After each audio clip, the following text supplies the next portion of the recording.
नमस्कार मित्रों। अब हम अपनी हिंदी में क्लास चालू कर रहे हैं।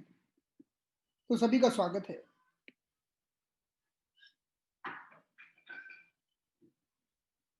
हम किसी भी नेचुरल थेरेपी के बारे में बात करें, चाहे वो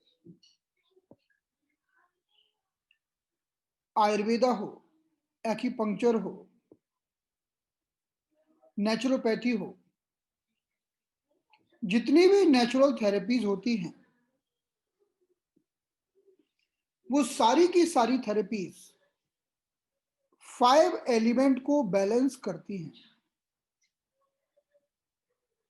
वो कुछ बिगाड़ती नहीं है, बल्कि 5 एलिमेंट को बैलेंस करती है। और जितनी भी और नेचुरल थेरेपी होती हैं, वो आपको सुंदर बना देंगी।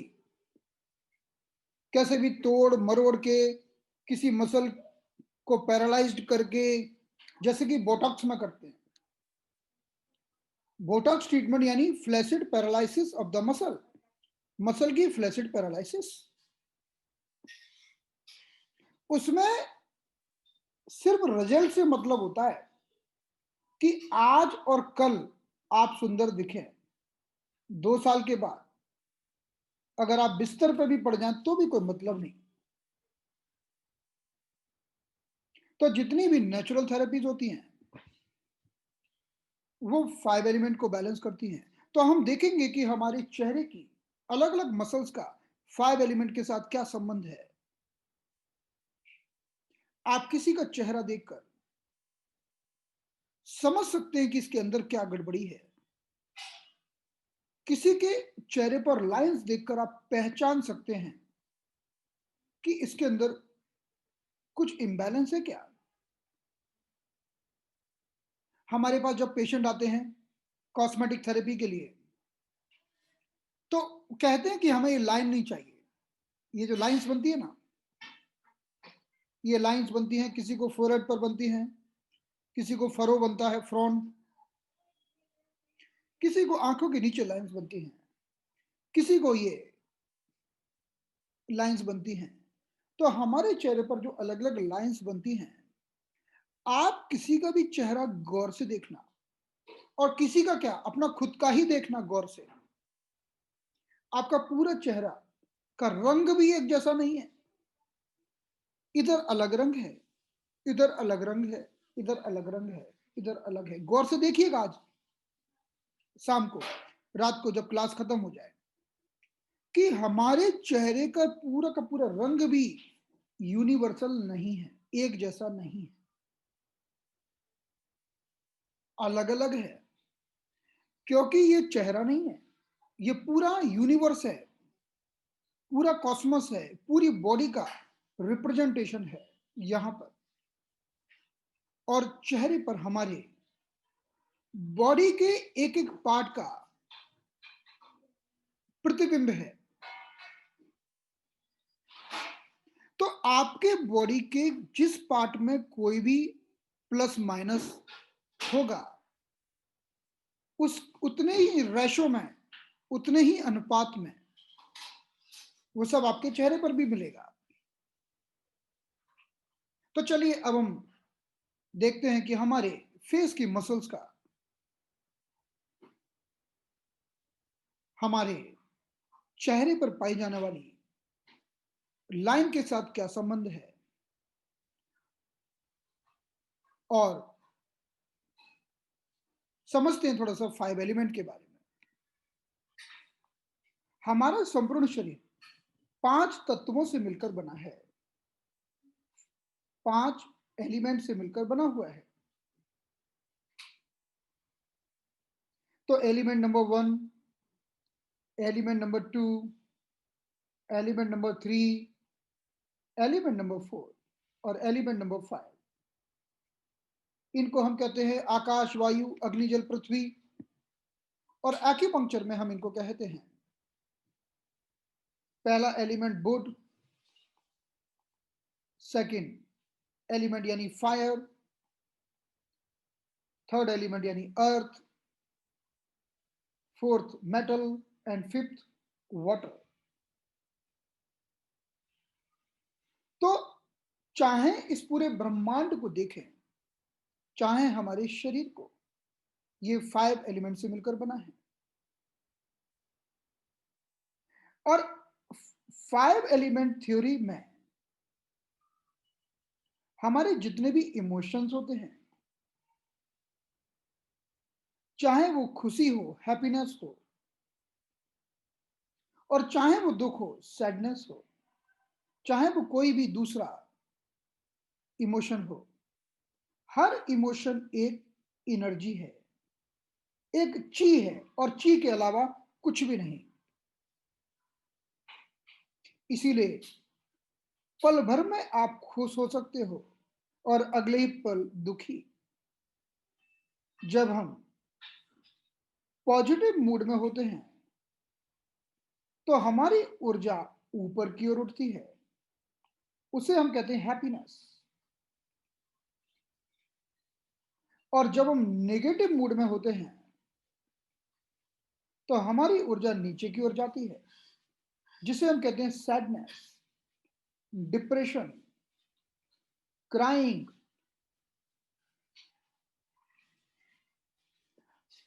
जब हम गुस्से में होते हैं तो हमारी ऊर्जा ऊपर की ओर जाती है। इसीलिए जब गुस्से वाला व्यक्ति के पास थोड़ी एक्स्ट्रा ताकत आ जाती है, उस समय वो कुछ भी उठा के फेंक सकता है, किसी को भी पकड़ के मार सकता है।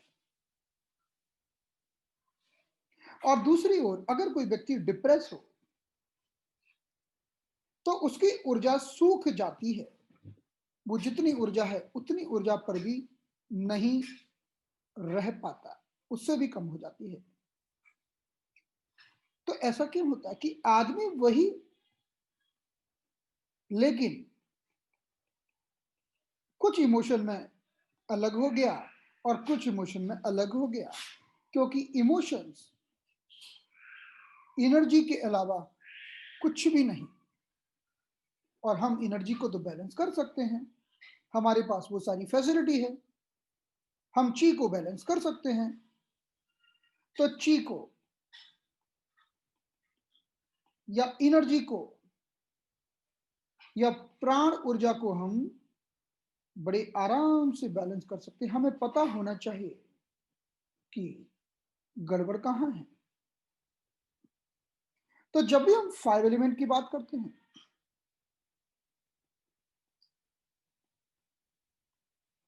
हमारे सारे इमोशंस अलग अलग एलिमेंट से जुड़े हुए हैं। जैसे कि अगर हम गुस्से में होते हैं तो गुस्सा हमारे ये पहले एलिमेंट से जुड़ा है, जिसे हम कहते हैं बुड। हैप्पीनेस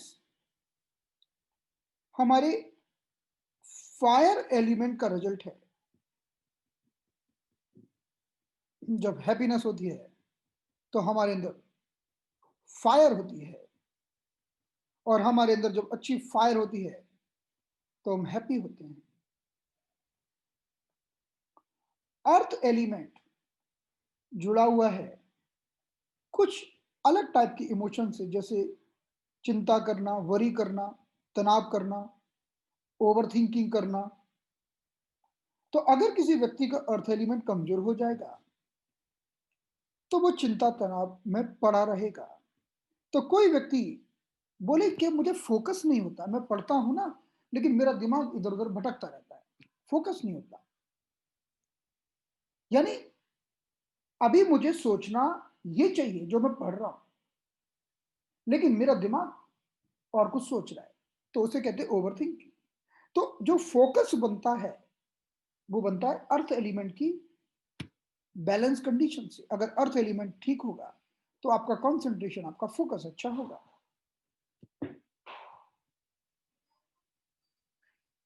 और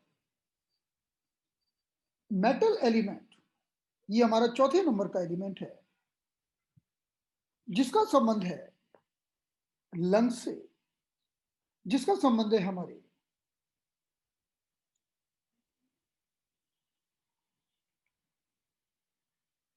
सैडनेस के साथ, जिसका संबंध है डिप्रेशन से, रोने से। तो कोई व्यक्ति बार बार छोटी छोटी बात में रोता है, इसका संबंध हमारी सैडनेस से है। तो जब कोई व्यक्ति का मेटल एलिमेंट गड़बड़ होगा तो बात बात में रोएगा, दुखी होगा। और फाइनली जो वाटर एलिमेंट की बात करते हैं, इसका संबंध है डर से, फियर से।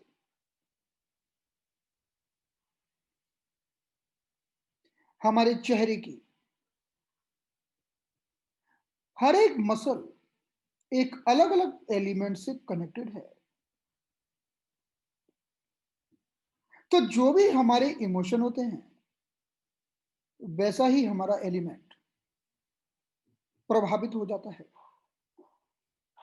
तो उदाहरण के लिए हम बात करते हैं सबसे पहले एक इमोशन की, एक एलिमेंट की, जिसका नाम है मेटल।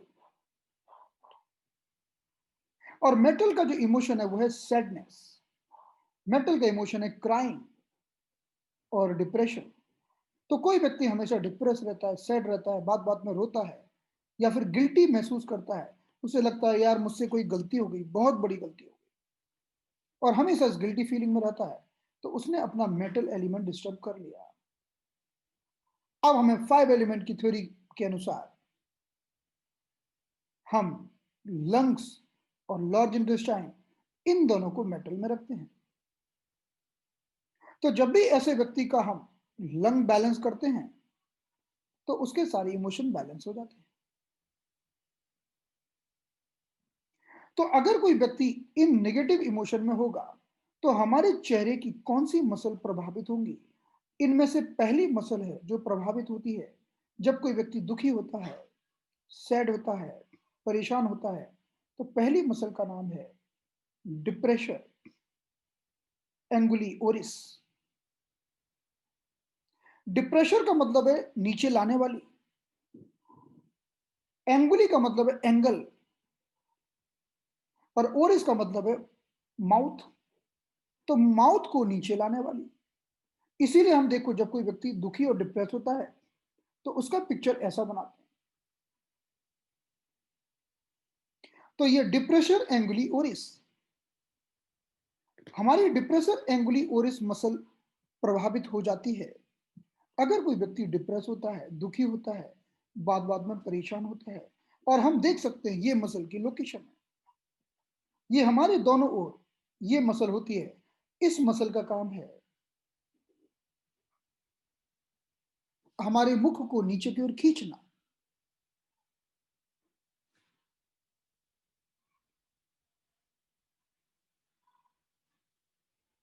ताकि जब हम डिप्रेस होते हैं, अपने आप होता है, हमें करना नहीं पड़ता।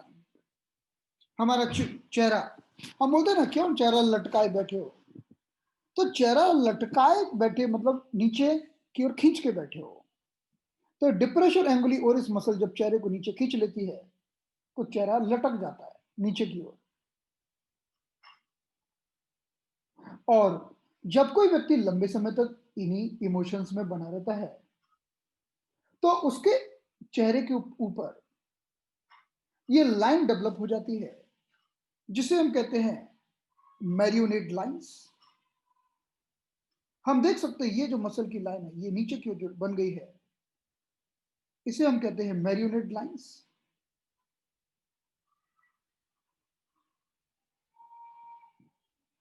ये लाइंस। तो अगर कोई व्यक्ति जरा जरा सी बात में दुखी हो जाता है, सैड हो जाता है, परेशान हो जाता है, तो मैरियोनेट लाइंस डेवलप कर लेता है। फिर हमारे पास ट्रीटमेंट के लिए आता है, डॉक्टर साहब कुछ करो जिससे मेरे रिंकल चले जाएं। हम करते हैं ट्रीटमेंट के द्वारा, हम ठीक कर पाते हैं। और सबसे गजब की बात तो ये है कि जब हम ट्रीटमेंट करते हैं, तो ये रिंकल भी जाता है, मैरियोनेट लाइन भी ठीक होती है, और साथ ही साथ उसका मेटल एलिमेंट भी ठीक होता है, क्योंकि मेटल एलिमेंट ही इस मसल को कंट्रोल करता है, डिप्रेसर एंगुली ओरिस, यानी माउथ के एंगल को नीचे की ओर डिप्रेस करने वाली मसल।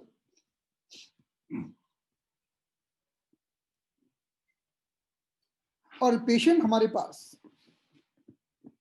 इन्हीं लाइंस को लेकर आता है कि कुछ करो ताकि लाइन ना आए, क्योंकि जब लाइंस आती हैं तभी तो व्यक्ति बूढ़ा दिखता है। यहां पर आंखों की चारों तरफ लाइन बन जाती हैं,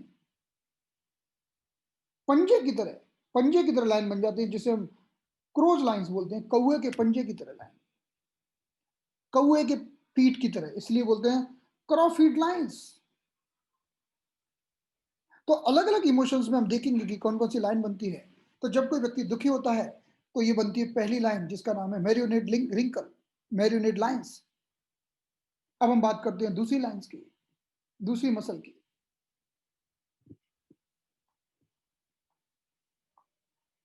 और जब कोई व्यक्ति दुखी होता है, परेशान होता है, डिप्रेस होता है, तो उसकी जो दूसरी मसल प्रभावित होती है,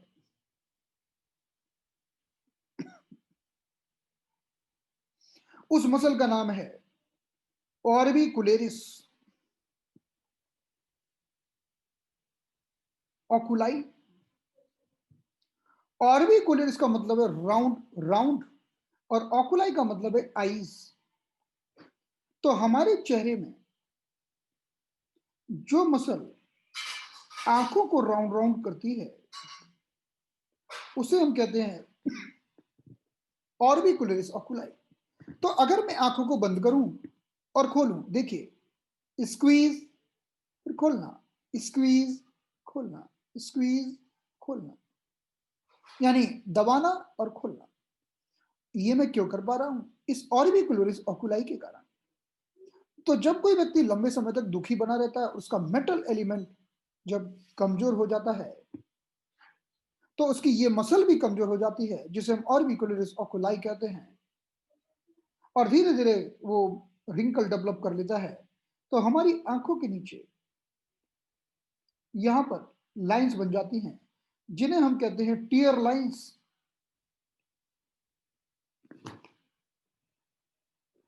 तो देखिए, मैं आपको टीयर लाइंस इमेज में दिखाता हूं।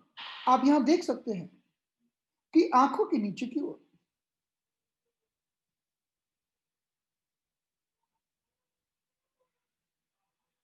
यहां पर ये लाइन बनी हुई है नीचे, इस लाइन को कहते हैं टीयर लाइंस। लंबे समय के दुख का परिणाम है। अब पेशेंट आएगा कि ठीक करो, तो आप इस लाइन को ठीक करोगे, करते करते उसका लंग भी बैलेंस हो जाएगा।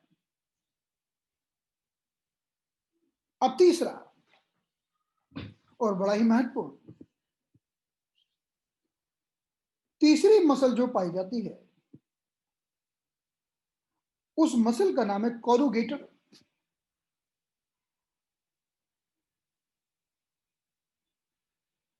आप इस इमेज में देख सकते हैं। इस इमेज में आंखों के दोनों ओर ये जो मसल है, इस मसल का नाम है कोरुगेटर मसल। जब कोई व्यक्ति लंबे समय तक डिप्रेस होता है, दुखी होता है, उसका मेटल एलिमेंट जब कमजोर होता है, तो ये मसल भी कमजोर हो जाती हैं, और उसको यहां पर लाइंस बन जाती हैं, जिन्हें हम फ्रोन लाइंस कहते हैं। तो देखिए दूसरी इमेज में, आप इस इमेज में देखेंगे,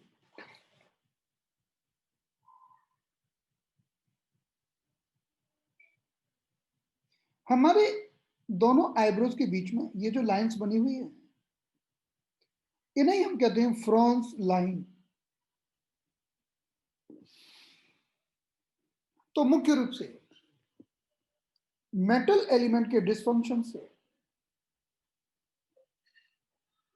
हमारी बनती है एक तो लाइन नीचे की ओर, मैरियोनेट लाइंस,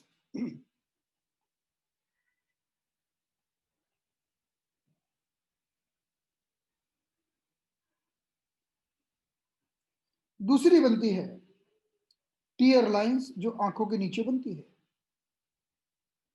और तीसरी लाइन बनती है जिन्हें हम कहते हैं फ्रॉन। Front lines. एक हमने एक अपना पेशेंट का एक्सपीरियंस भी शेयर किया, वो हम आपको बताएंगे।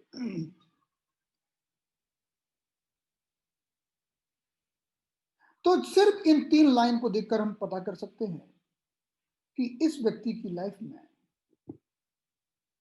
कुछ तो गड़बड़ है और यह व्यक्ति परेशान है, दुखी है, इसके जीवन में कुछ तो है और दुख है काफ़ी। तो जब कोई व्यक्ति दुखी होता है लंबे समय तक, बात-बात में रोता है और डिप्रेशन में रहता है, तो ये 3 प्रकार की लाइन डेवलप कर लेता है। मैरियोनेट लाइन्स,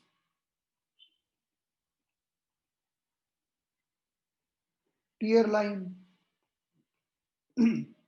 और तीसरी लाइन होती है, इसे हम कहते हैं फ्रॉन लाइन्स। कॉस्मेटिक एक्यूपंक्चर इन्हीं लाइन्स को कैसे ठीक करना है वो सिखाता है। लेकिन सबसे बड़ी ब्यूटीफुल बात यह है कि हम लाइन के साथ-साथ इंटरनल पैथोलॉजी को भी ठीक कर सकते हैं। ऐसे ही अगर हम अर्थ एलिमेंट की बात करें, अर्थ एलिमेंट में स्प्लीन और स्टमक, हमने 2 ऑर्गन को रखा है और अर्थ एलिमेंट हमारे शरीर के पाचन से संबंधित है। पाचन में कोई भी विकृति आती है, तो उसका संबंध अर्थ एलिमेंट से है। आपने खाना खाया और उस खाने को ऊर्जा में बदला, जिसे हम कहते हैं फूड ची, यह अर्थ एलिमेंट का काम है या स्प्लीन और स्टमक का काम है। अगर आपका डाइजेशन ठीक नहीं होगा, आप कितना भी अच्छा खाना खाओ, उससे ऊर्जा नहीं बनेगी। तो सही ऊर्जा बनाने के लिए अच्छे खाने के साथ-साथ स्प्लीन और स्टमक का ठीक होना भी ज़रूरी है। तो अर्थ एलिमेंट हमारे डाइजेशन से कनेक्टेड है। जब अर्थ एलिमेंट कमज़ोर होता है, तो व्यक्ति बहुत ओवरथिंकिंग करता है, व्यक्ति बहुत चिंताग्रस्त रहता है। अगर एक व्यक्ति बहुत ज़्यादा चिंता करे, बहुत ज़्यादा विचार करे, तो धीरे-धीरे करके उसका स्प्लीन और स्टमक कमज़ोर हो जाता है। इसीलिए आप देखेंगे, कोई व्यक्ति बहुत चिंता करे, तो उसकी भूख एकदम से डिस्टर्ब हो जाती है। अगर कोई व्यक्ति चिंता करता है और उसका अर्थ एलिमेंट डिसफंक्शन होता है, तो उसके चेहरे पर क्या प्रभाव पड़ेगा? उसके चेहरे की कौन-कौन सी मसल प्रभावित होंगी? तो सबसे पहली मसल जो प्रभावित होती है, चिंता करने से, तनाव करने से, उस मसल का नाम है फ्रंटिलिस, जो हमारी ये आगे की ओर होती है। ये फ्रंटिलिस मसल बड़ी लंबी होती है, पीछे तक जाती है और पीछे की ऑक्सीपिटलिस मसल के साथ मिलकर एक हो जाती है।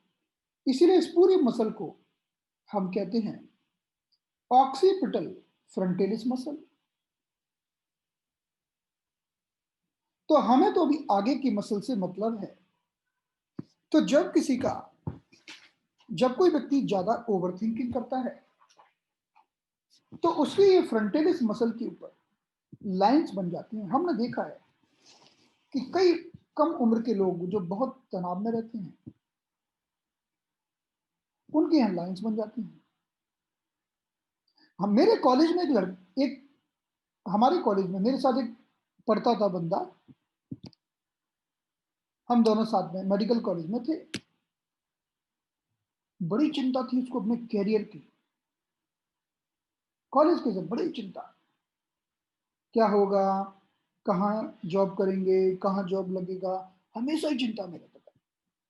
और कभी जॉब का नहीं तो दूसरी चीज़ की चिंता, वो हमेशा हमने देखा कि हमेशा वो चिंता में ही रहता था, ऑल द टाइम। कभी एक चीज़ की, तो कभी दूसरी चीज़ की और कुछ नहीं मिले, तो कभी गर्लफ्रेंड से झगड़ा हो गया उसकी और कुछ बात हो गई उसकी। और मैंने देखा कि बहुत ही कम उम्र में उसके बहुत सारे यहाँ पर रिंकल पैदा हो गए, रिंकल्स। तो जब कोई व्यक्ति ज़्यादा चिंता करता है, ज़्यादा ओवरथिंक करता है, तो उसके यहाँ पर रिंकल बन जाते हैं, जिन्हें हम कहते हैं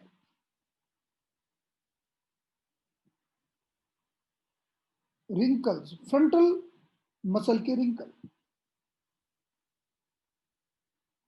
इनको अलग-अलग नाम दिए हैं, अभी हम बात करेंगे। तो जब कोई व्यक्ति ज़्यादा चिंता तनाव करता है, तो उसको यहाँ पर रिंकल बन जाते हैं और इन रिंकल को हम क्या कहते हैं, अब मैं आपको बताता हूँ। 1 मिनट। जैसे कि आप इस इमेज में देख सकते हैं, यहाँ पर जो रिंकल बने हुए हैं और लिखा है फोरहेड रिंकल, इन्हीं को हम कहते हैं बरी लाइन्स, यानी चिंता की लकीरें। इन्हीं को कहते हैं चिंता की लकीरें, चिंता कर करके लकीरें बन गई। और इन्हीं को हम कहते हैं फ्रंटेलिस लाइन, क्योंकि हमारी और फ्रंटल लाइन, क्योंकि हमारी फ्रंटल मसल पर बनी हुई है। फ्रंटल लाइन, बरी लाइन या फोरहेड लाइन्स। अब कोई कहे कि मेरी लाइन को ठीक करो, कम करो, तो हम जब ट्रीटमेंट करेंगे तो लाइन के साथ साथ उसका अर्थ एलिमेंट भी बैलेंस होगा, उसका स्प्लीन और स्टमक भी बैलेंस होगा, डाइजेशन भी बैलेंस होगा, क्योंकि ये लाइन हमारे अर्थ एलिमेंट की विकृति के कारण पैदा होती हैं, जिन्हें हम कहते हैं बरी लाइंस, चिंता की लकीरें। अभी भी हमने आपको बताया था कि हमारी एक दूसरी मसल होती है यहाँ पर। तो जब कोई व्यक्ति ज्यादा चिंता करता है तो हमारी पहली मसल प्रभावित होती है, जिसका नाम है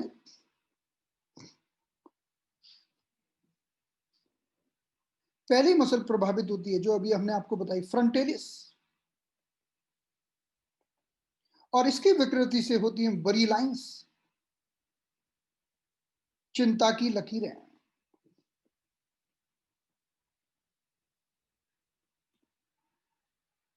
और इसकी विकृति से होने वाली इन्हीं लाइंस को हम फोरहेड लाइंस भी कहते हैं, या इन्हीं को हम कहते हैं फ्रंटल लाइंस।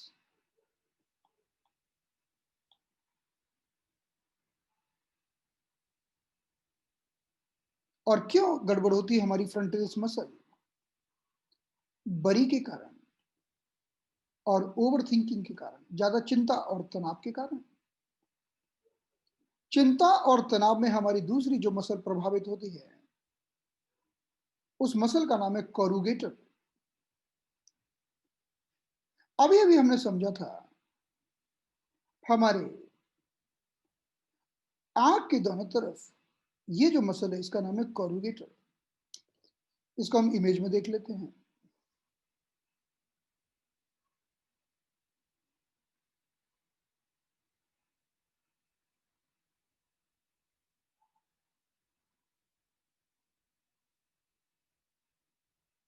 इस इमेज में देखिए, ये हमारी कोरुगेटर मसल है। जब कोई व्यक्ति ज्यादा चिंता तनाव करता है तो उसकी यह जो दूसरी मसल गड़बड़ होती है, इसका नाम है कोरुगेटर। और ये लाइंस बीच में लाइंस पैदा कर देती है, जिसे हम कहते हैं फ्रॉन्स लाइन।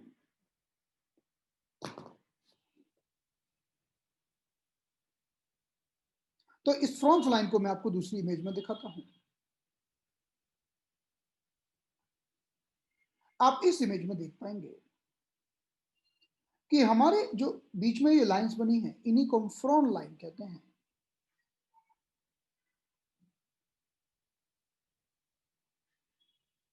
तो हमने जाना कि फ्रॉन लाइन तो हमारी पिछले एलिमेंट ने भी पैदा की थी और फ्रॉन लाइन हमारी अर्थ एलिमेंट ने भी पैदा की। तो जब भी कोई व्यक्ति इमोशनली डिस्टर्ब होता है, तो उसके चेहरे पर होने वाली लाइंस भी उसके अंदर के व्यक्तित्व के बारे में, अंदर इमोशन के बारे में बताती हैं। तो ये जो कोरुगेटर मसल है, ये फ्रॉन लाइंस के लिए जिम्मेदार है।